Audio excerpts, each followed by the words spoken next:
Let's get started. This is Spiritual Self-Defense, a class that I hold weekly here in San Jose, but this is going to be a podcast from now on. So you can attend live, when we're not sheltering in place, you can attend live, and you can also listen on any podcast platform, okay? Once again, Spiritual Self-Defense, this is protection for your mind and your emotions. In regular self-defense, you learn how to block punches to protect yourself physically, to protect your body. In spiritual self-defense here, we learn how to block attacks not to our body but to our mind and emotions, also known as our psyche. My name is Robert Nelson. I have 8 years working in the field of psychology, and I have my bachelor's in psychology, but I learned more in 1 year of working than I did in 4 years of university, so the degree doesn't mean much, okay? This is Existence First is a community of deep thinkers dedicated to self-help and personal growth, and this is real psychology, like I was saying. This is street psychology, if you will, not the theories you learn in a classroom, not the stuff you learn in university. This is real tools that you would learn on the job, but the job is living, right? It's actually doing life. That's a thing, and that's how I think about life. It's an activity unto itself. So life is not just these activities that you participate in, but it's actually life itself, or the art of living is an activity. That's the perspective that I've had for many years now. The art of living is an activity. I remember in high school I picked up this book called The Art of Living, but by the Dalai Lama, because the title was so attractive, right? I was like, wow, the art of living. Like, living is an art. As my young, naive self, high school version of me. All right, but I have a lot of good stuff to talk about this week, so let's get at it. What I want to start off with, and I have, I set it up so that I can see the comments this week, but this microwave view of the mind this is how I think that most people think about the mind, and I think that it's very prevalent, but it leaves out an important part. Okay, so what do I mean by microwave? Well, when we take food and we put it into the microwave, we press a few buttons, and then a minute later we take the food out and it's warm. So the outcome is that the food is warm, and we think that the input was that we pressed the buttons on the microwave, right? So press the buttons, press start, and a little bit later your food comes out and it's hot. Now that leaves out an important part, which is there was a process going on the whole time that the food was heating up. In fact, that process caused the food to heat up. Okay, and that one happens outside of your perception. First of all, because it's outside of your sensory perception, because it's electromagnetic radiation in the form of microwaves, which you don't perceive with your senses. So it's outside of your sensory perception. But secondly, it's outside of your attention, because you don't think about like, oh, this is causing the food to heat up, blah, blah, blah. It almost happens like magically to the mind, okay? So if we take that example and we apply it to how do people think about psychology, and how do people think about the mind? Well, people, things happen. What's an example I could use?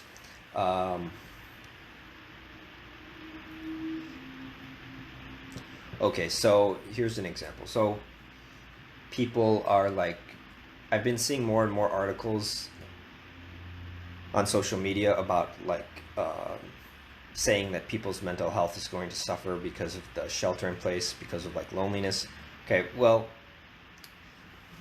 and you might feel lonely, right? And you might feel like a little bit more depressed than average staying at home. But the question is why? Because if you think of it as the way that you heat up your food in the microwave, there's something happening that gives you the outcome that you're getting. So the outcome is that you're not feeling like super happy maybe. So we have to ask, okay, well, what process is going on that's like invisible? And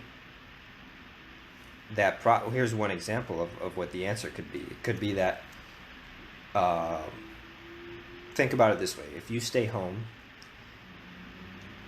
by yourself, if you're by yourself, right? And if you're not in conversation with other people, you're probably not smiling, right? You're probably not walking around laughing or smiling.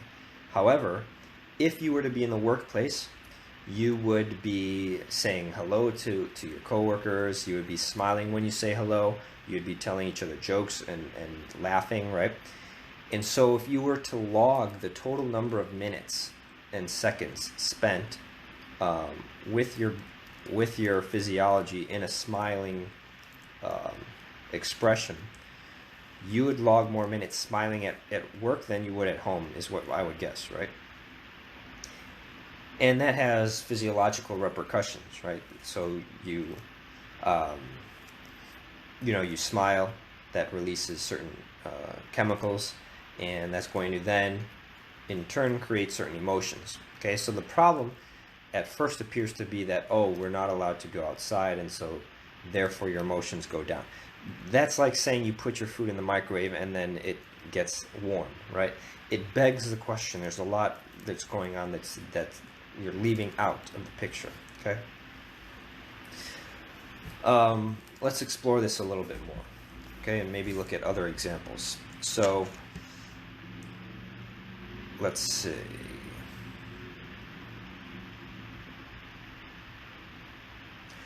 Well, here's an example of someone who is, I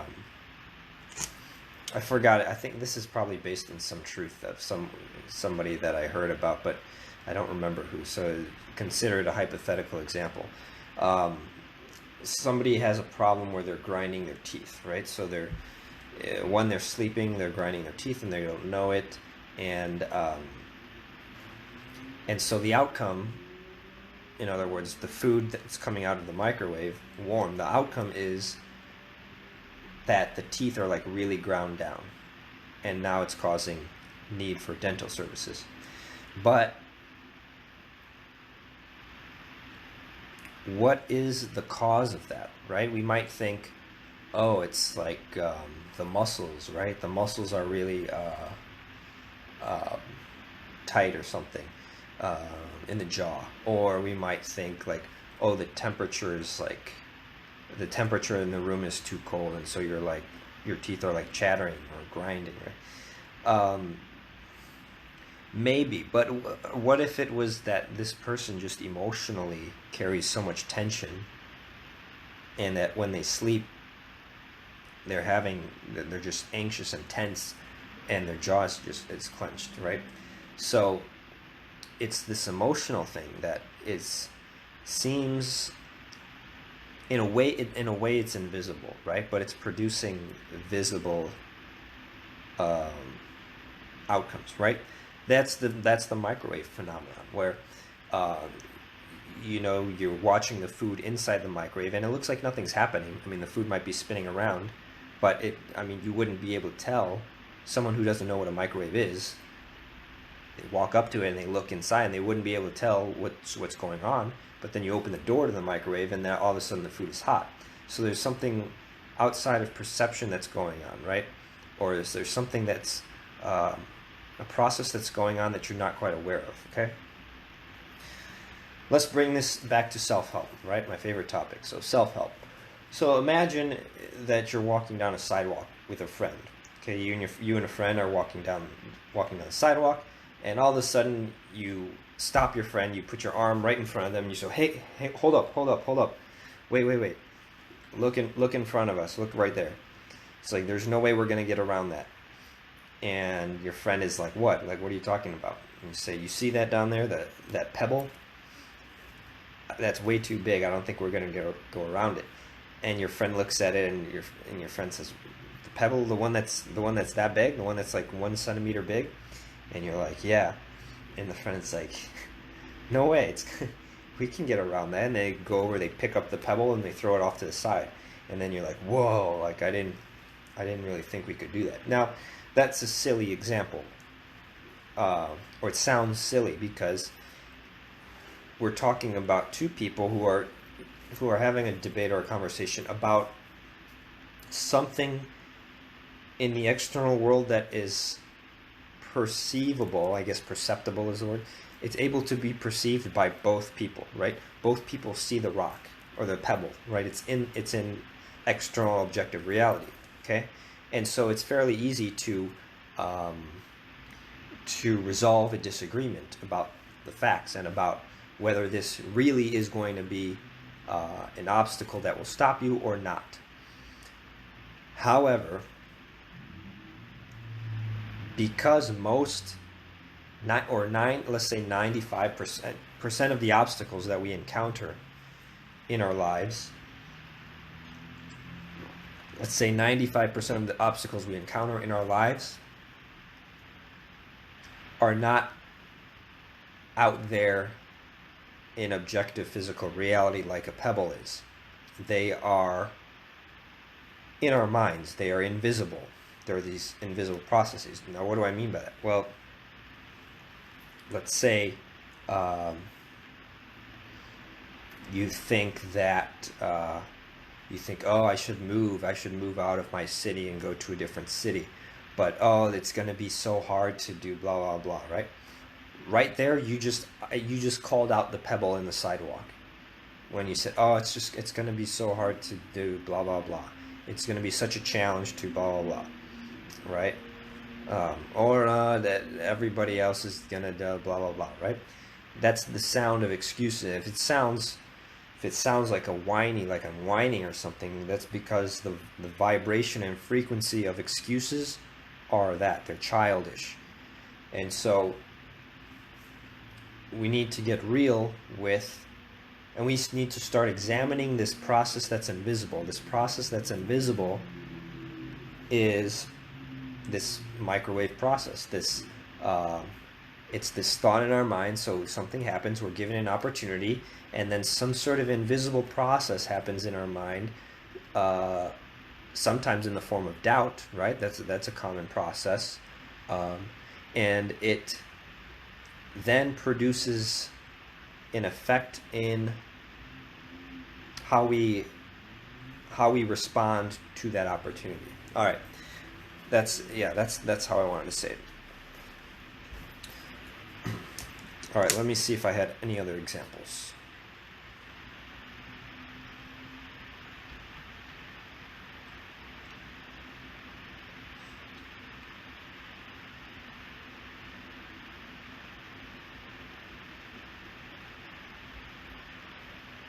Those are the big ones. We'll make this a short episode, I think. So if there are questions, you can type them now. But I'm going to wrap up with one final story, this concept of reactivity. Okay, because what's happening in the microwave is a reaction, right? It's physical, I believe, rather than chemical. If I think back to chemistry class, there's a distinction between physical and chemical reactions. So this term reaction, right? Now action is, the word action is already inside of that word reaction, okay? And active is inside of the word reactive. Now, in contrast to the word reactive is the word proactive. And if you're going to be talking about self-help, being proactive is a huge principle of self-help. It's the first habit of the 7 Habits of Highly Effective People by Stephen Covey. Now what do I mean by reactive? Well, this week I had an example of where I was reactive, right? And I'm not going to share the specifics of it. It's not really relevant, but I learned, and I should have known that already, right? That having that reactivity is so counterproductive to self-help, that constantly we have to strive to do the opposite, to be proactive rather than reactive.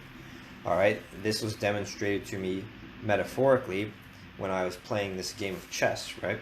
um, some of these self-help courses I was taking, they recommended looking at the game of chess, right? So I opened up like a game of chess, just me against the computer, right? And as I started to play it, right, I was like, oh, this is not so bad, right? But then the computer started making moves like against me, started like cornering me in, and I was like, oh no, like this is not good. So then I would have to escape that move, but then as soon as I escaped that move, then I was set up from a different direction, from a different chess piece, right? So I was like, okay, this is not good, right? And I was like, all right, well, maybe I could move here, but then if I moved here, then my piece would be taken, right? So the computer was being very proactive, and then I was being reactive, and that's the worst situation that you could be in, right? That's it's better to play like 5 moves ahead, or think 5 moves ahead, versus be in reaction to the environment, which is exactly what's going on right now with the coronavirus, right? It's chess, us Homo sapiens versus this virus, right? And the virus is we're not quite in checkmate. We're not being checkmated, but we're certainly reacting to it, right? Now, once we gain the upper hand using our intelligence, then Homo sapiens will, like, let's say that we create a vaccine or something, or let's say that this was polio, right? Human beings are way proactive against it, because now we can immunize the whole population, and that's extremely proactive, right? So this concept of reactivity, right? I guess you would say there's reactivity in terms of like responding with actions to the environment, and then there's also psychological reactivity, meaning having a feeling to something. And the huge takeaway is that sometimes our reactions, when we react to the environment emotionally, right? We think that event caused us to experience some sort of emotion, when, again, using the microwave metaphor, what happened was something did happen in our environment, but then this invisible process happened inside of us. Then the outcome was our emotion. Okay, so that's the process. So if we're going to free ourselves, which is something that I want to do and something I seek to do every day, and to become even more and more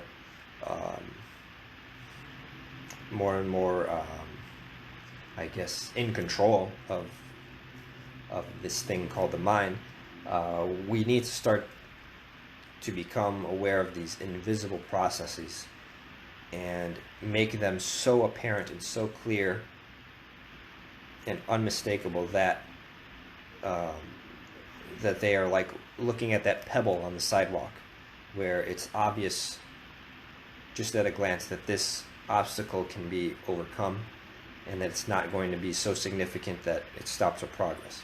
Okay? All right, well, I don't know how long shelter in place will last. This is a time of uncertainty, but we'll have to cope with it. So until then, we'll keep doing these online, on live stream. I might mix it up and do it on Instagram Live next time instead of Facebook. But in any case, if you're listening to this podcast, make sure you go on Facebook and Instagram and YouTube. A lot of good stuff on the YouTube channel. There's the handle on all of them is Existence First. Okay, so we will see you next week. Until then, think deeply and put your existence first.